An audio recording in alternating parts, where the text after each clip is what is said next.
Apakah di Indonesia ada cucu Nabi?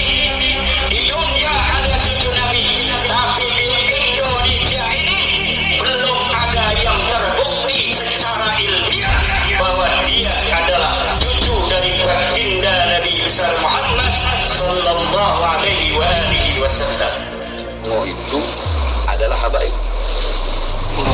Mengakui kan? Iya. Mengakui kan? Kalau Wali Songo itu adalah habaib. Nah berarti kalau kita mengakui Wali Songo habaib, kalau mau pakai atas dasar tadi, ya, atas dasar pernyataan tadi, berarti secara tidak langsung orang yang berkata itu tidak mengakui bahwasanya Wali Songo itu adalah habaib.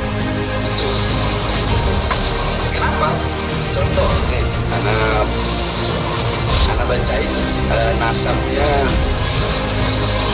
Sunan Ampel, Raden Rahmat, Raden Rahmatullah bin Said Ibrahim Zainuddin Al-Akbar bin Said Jamaluddin Hussein bin Said Ahmad Jalaluddin bin Said Abdullah bin Said Abdul Malik Azamat Khan bin Said Alwi Amul Fagi. Nah di sini ketemu sama Amul Fagi ini bareng bin Smith, Wali Songo, Al-Haddad itu bareng di Amul Fagi.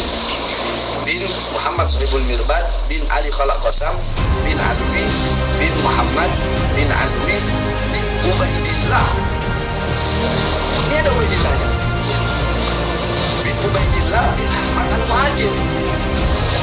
Berarti kalau itu Kiai bilang Imam Ahmad Al-Muhajir gak punya anak bernama Ubaidillah, berarti Wali Songo bukan habaib dong menurut dia, berarti kan begitu aja, jadi gak perlu ribet-ribet. Kami mengakui, anak mengakui, Robito mengakui, Nahdlatul Asyaraf mengakui, kita semua mengakui Wali Songo itu habaib dari jalur Amul Fagi. Makanya dinamakan Alawiyin. Kenapa? Karena nisbatnya Alwi bin Ubaidillah, Alwi bin Ubaidillah bin Ahmad Al-Muhajir. Tapi si Kiai ini bilang bahwasanya Ahmad Al-Muhajir gak punya anak yang bernama Ubaidillah. Nah berarti Wali Songo bukan habaib dong menurut dia kalau begitu. Apakah di Indonesia ada cucu Nabi? Di dunia ada cucu Nabi, tapi di Indonesia ini belum ada yang terbukti secara ilmiah bahwa dia adalah cucu dari baginda Nabi besar Muhammad sallallahu alaihi wa alihi wasallam. Saya setuju dengan pernyataan Kiai Haji Imaduddin. Kiai Haji Imaduddin ini bukan secara tegas menolak keduriatan oknum-oknum habaib yang ada di Indonesia, bukan. Coba pahami yang jelas. Hanya saja beliau menantang oknum yang mengaku habaib, yang mengaku cucu Nabi Muhammad sallallahu alaihi wasallam, yang kemudian mengaku dijadikan ajang sombong-sombongan, soal-soal so jago sombong di Indonesia, seenak deweknya ngomong sembarangan ke orang. Oknum tersebut harus bisa menjawab tantangan Kiai Haji Imaduddin, membuktikan secara ilmiah loh, ilmiah. Paham enggak kamu tentang ilmiah? Anak cucu Rasulullah Sallallahu Alaihi Wasallam. Ada yang mengatakan, bukankah Nabi Muhammad SAW putra-putra beliau wafat semasa beliau masih hidup?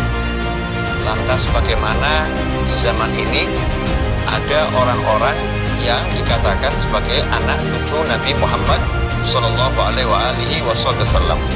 Ikhwani rahimakumullah, betul, anak cucu Nabi Muhammad SAW memang jalur nasabnya kembali kepada Sayyidah Fatimah Zahra radhiyallahu taala anha. Dari Sayyidah Fatimah Zahra kemudian kembali kepada Nabi Muhammad sallallahu alaihi wasallam. Jika ada orang bertanya, bagaimana nasab anak cucu Nabi Muhammad SAW bisa dinisbatkan kepada putri Rasulullah, yaitu Sayyidah Fatimah, kemudian dari putri Rasulullah kepada Nabi Muhammad SAW, maka jawabannya adalah dari Al-Quran, di mana dalam Al-Quran Nabi Isa alaihissalam nasabnya juga dinisbatkan kepada ibunya, Isa bin Maryam. Ya, Isa bin Maryam. Terus nasabnya ke atas sampai kepada Nabi Adam alaihissalam. Jadi Nabi Isa itu nyambung nasabnya kepada Nabi Adam alaihissalam bukan dari jalur ayah karena Nabi Isa memang tak punya ayah, tapi jalurnya dari sang ibu. Begitu pula anak keturunan Nabi Muhammad SAW, nasabnya sampai kepada Nabi Muhammad SAW dari jalur Sayyidah Fatimahuz Zahra radhiyallahu taala anha, putri Nabi Muhammad sallallahu alaihi wasallam.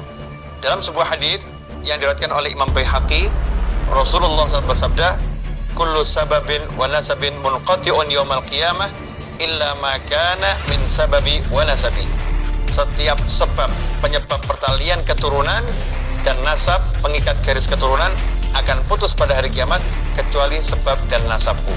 Jadi semua nasab itu akan terputus kecuali beliau-beliau yang nasabnya bersambung kepada baginda Muhammad sallallahu alaihi wasallam. Berdasarkan hadis tersebut, maka kita tidak perlu ragu dan tidak boleh ragu, karena kalau kita ragu berarti kita meragukan ucapan Nabi Muhammad sallallahu alaihi wasallam. Kalau kita ragu berarti kita meragukan baginda Muhammad sallallahu alaihi wasallam. Rasul sendiri yang menyatakan kalau anak keturunan beliau ila yaumil qiyamah akan ada. Karena itu, adanya anak cucu Nabi Muhammad SAW di berbagai wilayah di belahan dunia, khususnya di negara kita Indonesia tercinta, di mana di negara kita jumlahnya sangat banyak anak cucu Nabi Muhammad SAW, adalah anugerah dari Allah Subhanahu wa Ta'ala.